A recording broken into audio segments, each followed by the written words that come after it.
চলো আজ south Indian খাবার বানাবো। এক বাটি সুজি, এক বাটি টক দই দিয়ে ভালো করে মিশ্রণটাকে গোলাবো।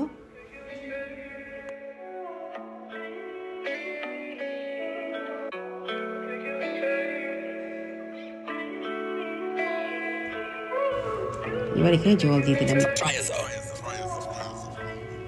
ভালো করে গুলে নিলাম।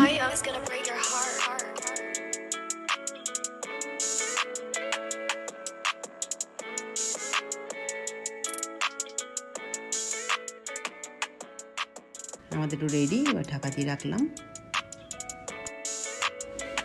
কড়াইতে তেল দিয়ে নিলাম, কালো সরষে দিলাম, কড়া শুকনো লঙ্কা দিলাম, দিয়ে ভালো করে ভাজা হয়ে গেলে আমি তুলে নিয়ে ছোলা আর মটর একসাথে ভালো করে পেস্ট করে নেব। এর মধ্যে দিলাম আমি ধনেপাতা, তেঁতুল গোলা জল আর কয়েকটা কাঁচা লঙ্কা আর নুন পেস্ট করছি আমি। আর একটা কড়াইতে আমি গরম জল করছি। আমাদের সাম্বার রেডি।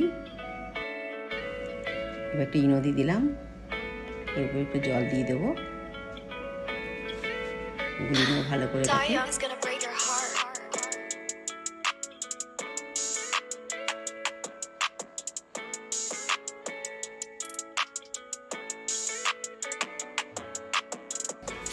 এবার যেটাতে ভাজবো তার মধ্যে একটু করে তেল মাখিয়ে নিলাম, প্রত্যেকটাতে অল্প অল্প করে।